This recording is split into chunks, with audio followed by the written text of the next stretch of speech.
told us truths that our eyes couldn't yet believe. When the glory of our features, the divinity in our skin, the crown of our hair was right there before us. Ebonee Davis, a warrior who didn't just crack open doors of illusion, she shattered them, showing us that beauty we'd been seeking had always lived in our reflection. It's always been our birthright, and if only we could unlearn what the world had taught us about those features, deserved to be called divine. And Ebonee is one of the leaders in helping us bring home by helping us learn with her organization Daughters and a healing centered luxury marketplace Diviner Things. And here's the inside look of the change maker that is Ebonee Davis.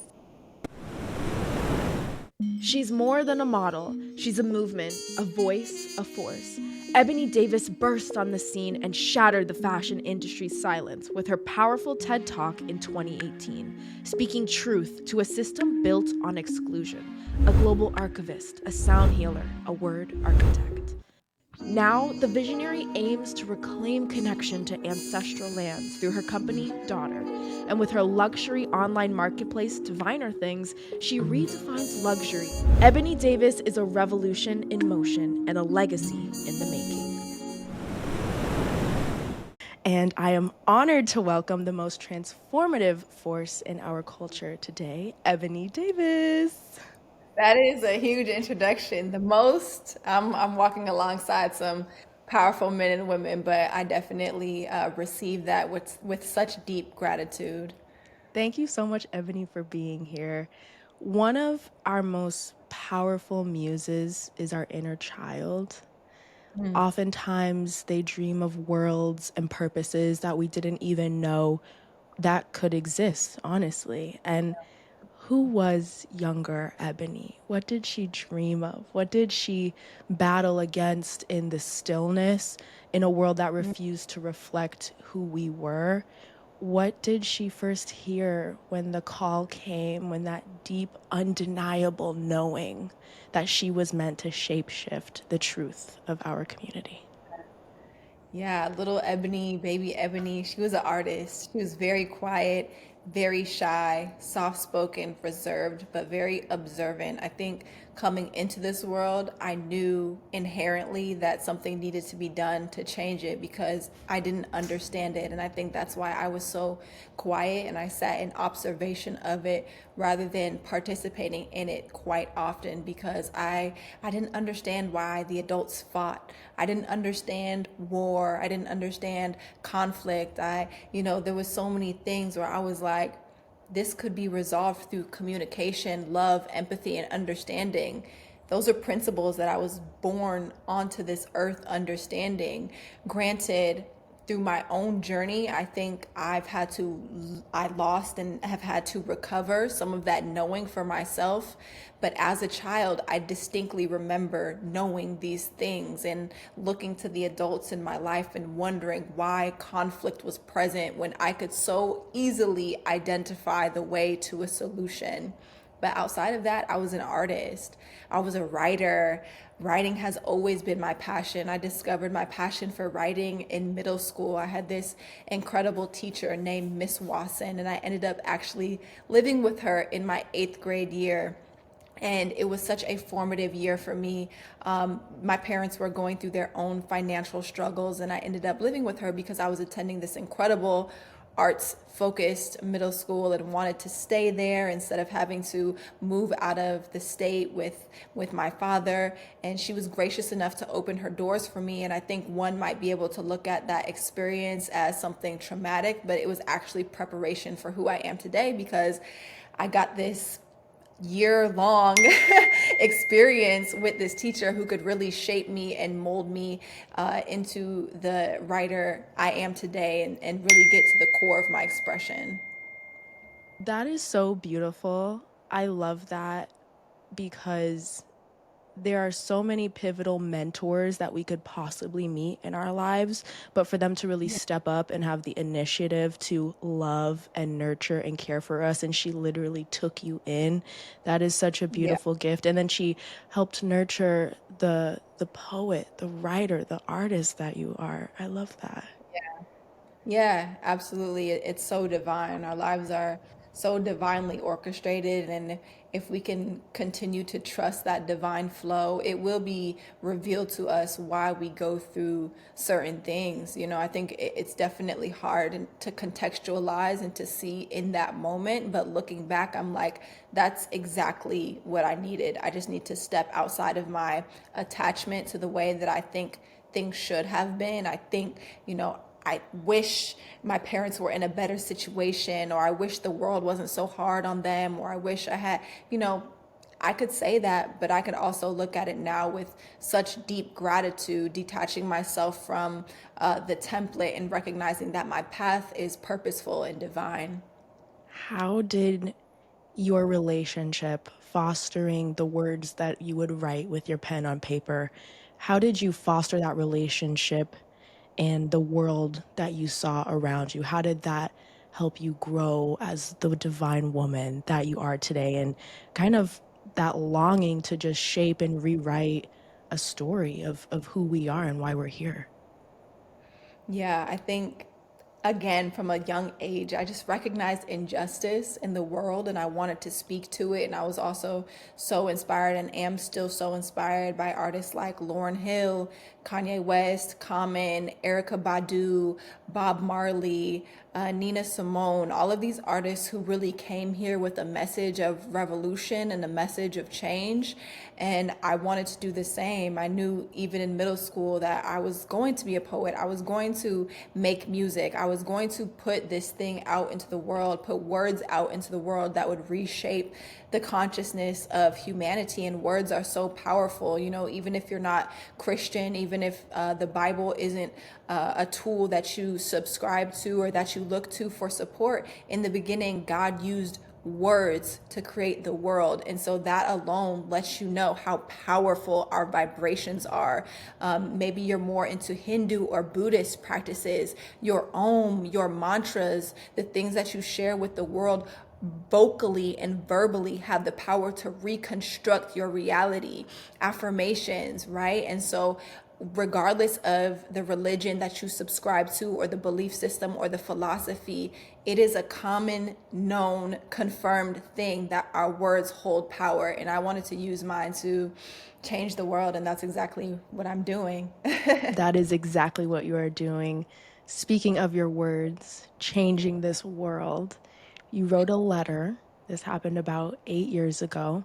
You made the decision to wear your natural hair, and some Yeah. saw that as radical when we know that that is just our truth of who we are. Yeah. It is Yeah. our beauty, it is a gift from Source. And I can only imagine that journey within itself, facing so much resistance of just showing up as who you are, who Ebony is. Um, Yeah. when, what did it feel like to reclaim yourself in an industry that had never made space for Black and Brown women? It felt so powerful, and it still feels so powerful. It was truly a catalyst for me. What started as natural hair and a journey of reclaiming my authentic self went so much deeper into an exploration of my trauma, an exploration of the experiences that I've had, an exploration of the experiences that my ancestors have had, and how all of those things are working together to presently inform the way that I see myself and therefore the way that I move through the world, because the world that I experience and the way that I experience it is a reflection of the way that I experience myself.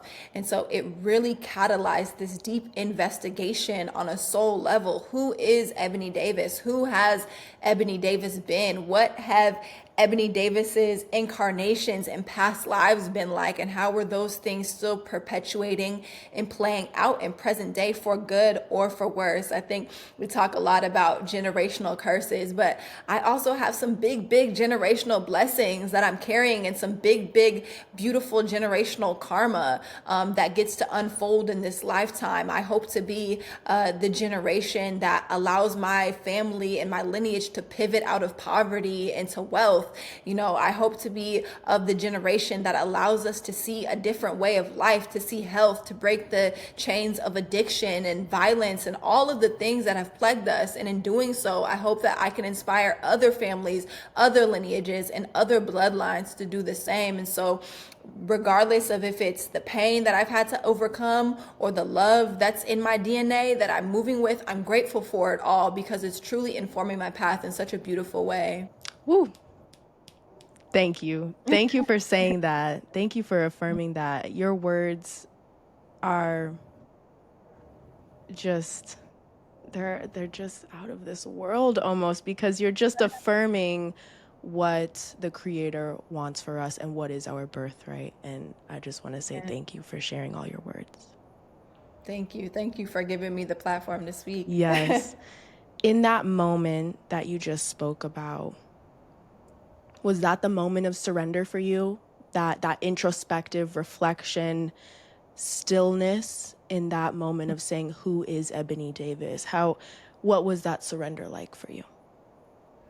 There have been so many moments of surrender for me. I've been intentionally on my journey since 2016. I met someone and they posed a question to me that really changed my entire outlook on life. And that was, what would you tell somebody else to prevent them from going through the things that you've been through? And that question just shook me to my core. It's so simple, but it really started me on my journey of questioning, well, A, what have I been through? What is my truth? What is my story? And how would I tell a child, an adolescent, a young adult, a young woman the keys so that they can prevent the pitfalls that I've had to navigate through? And since then, it's just been a series of deaths and rebirths. It's been a series of surrendering my will, my identity to something bigger than me, recognizing again the way that certain behaviors, traumas are playing out in my life, and doing what I can to unpack those things and get to the root and pull that root so that I can express myself as the rose that I know myself to be, as the flower that I know myself to be. You know, weeds grow tall, they grow fast, but the beauty is truly in being able to pull those weeds and tend to that garden of your soul, tend to that garden of yourself, and allow yourself to bloom in such a beautiful way. And I think sometimes we're so focused on what grows quickly and what blooms quickly, instead of what is blooming of quality and of beauty and of substance. That part. That part. Sometimes when we get to our garden in that present moment, it could feel lonely. You're just kind of standing at the edge of just admiring the beauty of how your eyes have kind of awakened to what has always been there.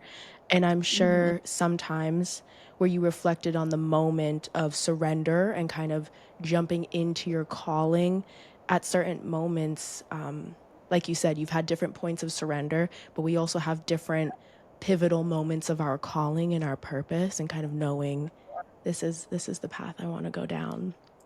Yeah, absolutely. What reminded you that your voice, your presence, your purpose, you are supposed to be here in this space, that you deserve it, you're worthy, you know that you're supposed to be doing the work that you've always wanted to do? What has that felt like, allowing your soul to do that purpose and just dive in wholeheartedly?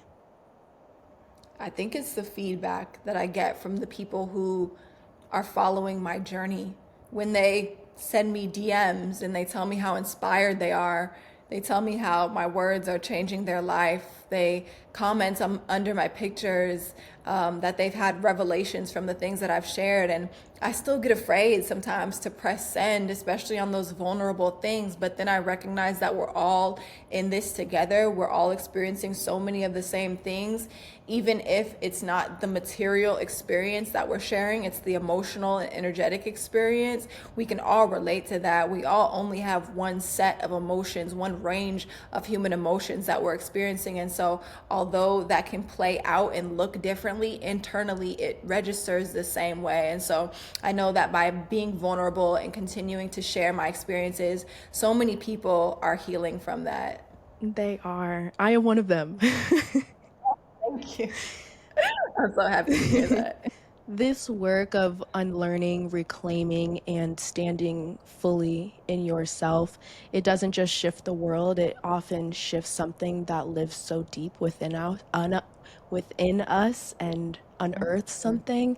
And Yeah. your organization, Daughter, is doing something so revolutionary. You are taking people of African diaspora back home. You are showing Yes. them the land of their ancestors, where it all started, where our roots were born, and how we are here today. Taking people on these transformative trips, returning back to African soil, kind of witnessing their first steps. When you see someone touch this part of the earth, knowing generations of their family have dreamed of returning, how does that illuminate your understanding of what is real healing and real justice might look like? Yeah. Real healing is reconnecting to one's authentic blueprint, one's authentic identity. And it's impossible to know that if you don't know where you've come from. And reconnecting that root, plugging back into that umbilical cord, that mother, the motherland. That's why it's called daughter, because we are returning people back to the mother. Not just the motherland, but the divine mother, Mother Earth, the great cosmic mother, the womb from which all of creation is born out of. We are plugging back into that umbilical cord and recognizing it as a source of nourishment, identity, encouragement, holding the codes for exactly what we are supposed to do on this earth. So many people are walking around in confusion, uncertainty, and pain. It is because they're not connected to that divine force that nourishes them and gives them instruction on how to live their lives. So many people are walking around with other people's dreams, trying to attach themselves to other people's blessings, trying to get other people's outcomes because they don't know what they truly desire for themselves, because they don't know themselves. And if we truly want revolution, if we truly want change, if we truly want to change the world, that starts with ourselves, because the world is a reflection of our internal psychological structures. Once we do the work to deconstruct our own minds, our own beliefs, our own thinking, the world has no choice but to change. This is a vibrational reflection of everything that's going on inside of us. That's why so many of us are living in different variations of reality, because your reality is a reflection of what's going on inside of you. But once we reach that critical mass where enough awakened humans on the planet have done the work to deconstruct their own psyche, to stop living in fear and move into a state of love, empathy, connection, compassion, then we will see the systems of oppression that have held us in bondage fall. They have no choice but to fall, because at the end of the day, they're not built on anything other than our own psychological and spiritual energy. That's all I have to say. That's all I have to say. Sis, you are a force. The way you speak with conviction, so inspiring. Thank you. These trips with Daughter that you curate so intentionally and passionately, what has it taught you about the power that we carry in our blood, and what becomes possible when we connect with our community and returning to the ancestral grounds? Because this journey has reshaped the way that you see yourself too. And Yes. again, how is it just reconnected you to just something greater, something that we know exists within us and now is vibrating and echoing at such Yeah. a greater capacity of who we are? Yes, that ancestral connection is so important. It's literally our lifeline and it informs so much of who we are. I know I've had warrior ancestors, I've had scholar ancestors, I've had musical ancestors, I've had oratorical ancestors. And all of these things are, like you said, vibrating and echoing through me. I'm just an echo, a continuation of the expansion of that energy. And I have so much, a treasure chest of talents and abilities and knowledge, experiences, and wisdom that I can pull from and call on and cultivate and bring with me in this present day. I'm never in a room alone. I'm never in a space by myself because my ancestors are always with me.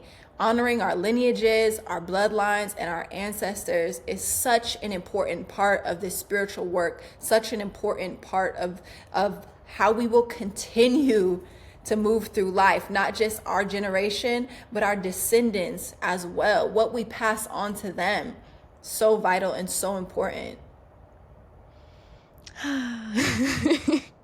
You're amazing. Thank you for just bringing this to the forefront because it's something that everyone deserves to hear. Yeah. You've now created Diviner Things as a revolutionary reclamation of luxury. You're crafting a marketplace where Black wellness and beauty are not just trends or afterthoughts, but they are the pinnacle of opulence, and they've Yeah. always been that. After experiencing an industry that tried to define luxury through a white lens, Yeah. what stirs your soul as you build this sanctuary where our self care, our healing rituals, our coming home to ourselves is honored as the highest form of abundance? Yes. I think even more than an industry that has built itself through the lens of whiteness, I think it's an industry that's built itself through the lens of exploitation and capitalism. And it's defined luxury as material gain versus what true luxury is: inner peace, happiness, joy, connection to the divine. I am in building diviner things, attempting to realign the way that we think of luxury, redefine the way that we think of luxury, set a new precedent. It's not the tangibles, it's the intangibles, it's the things that we can't see. And so I want to create a marketplace, or I am creating a marketplace for the products that can then catalyze us to calling in those intangibles into our lives.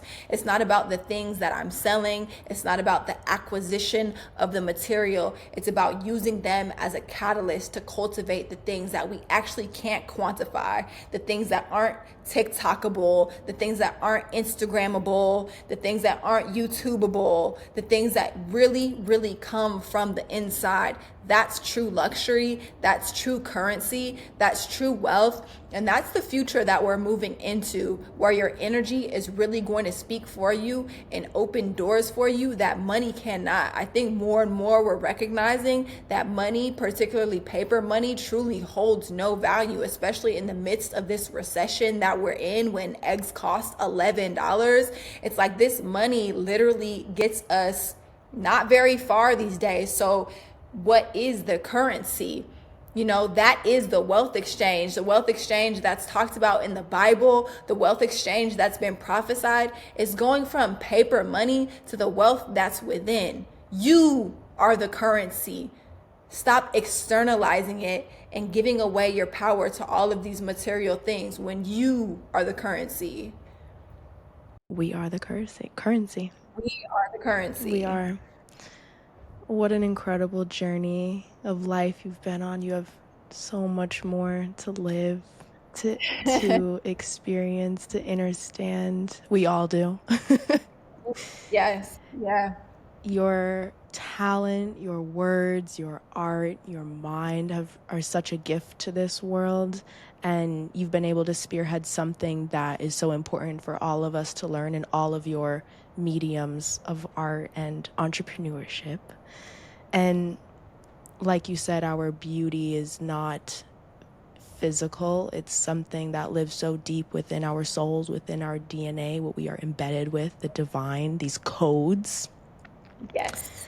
When you close your eyes and you imagine the future, the awakened world, our world, where black girls and boys who will walk the paths that you've helped carve and create, what do you see? What do you dream of? And how do you make sure that this next generation is seeing themselves through a lens of love and pure authenticity within self?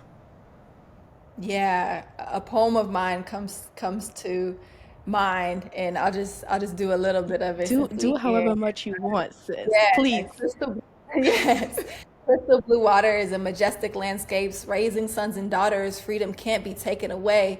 Give thanks to the earth, for she birthed our tribe. Give thanks to the mothers, for they gave us new life. Honor to the men and protect their pride. Respect to the inner child, because that's where innocence comes alive.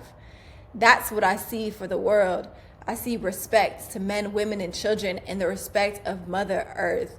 We truly can't forget her in these conversations of liberation because we are her. Our bodies come from the food that we eat. The food that we eat comes from the earth. When we die, our bodies go back into the earth. And so she is very much involved in this conversation of liberation. And once we begin to shift the way that we've been exploiting ourselves and exploiting the earth, we will move into a greater state of harmony and a greater state of being as a humanity and as a collective consciousness. We'll come into a greater state of harmony as a collective, as a humanity, as a consciousness. And I just want to see young men and women empowered, loving themselves, loving their features, loving their families. I want to see families coming back together.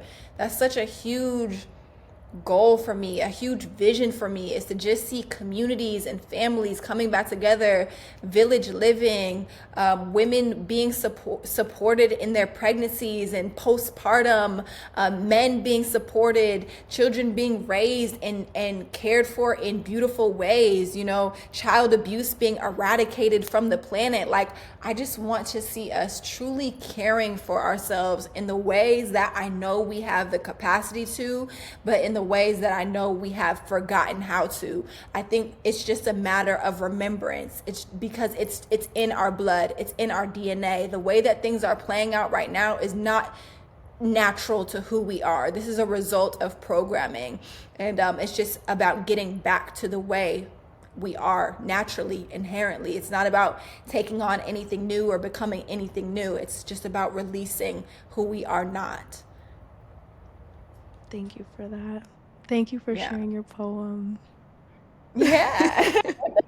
Allowing me to. So powerful. I think that's the first time I've done that on a podcast. So I'm grateful. Thank you so much. I feel like I'm at a live theater, a live performance. that. um, what is next? What is next? I know we talked about so much. What's next? Yeah. What's next for me is retreats. I have a retreat coming up in April, which I'm super excited about. I don't know if this episode will be out before or after then, but April 2025. And then another retreat coming up in September in Sedona. If you're interested in joining me, check it out, .org.com. Planning more retreats for 2026 as well.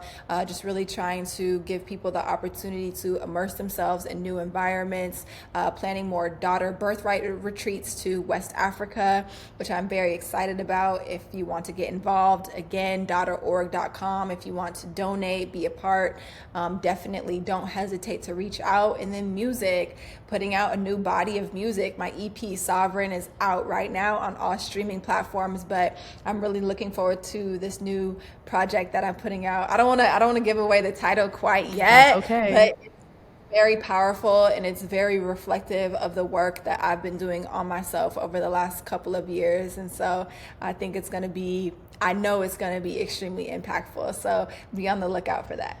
Ebonee Davis.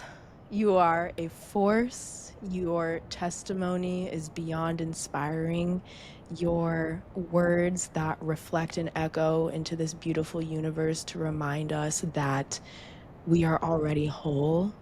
We are already divine, and the work that we can do on ourselves is our testament and our journey to healing our bloodline and exploring all of the incredible diviner things in this life. Ebonee Davis, thank you so much.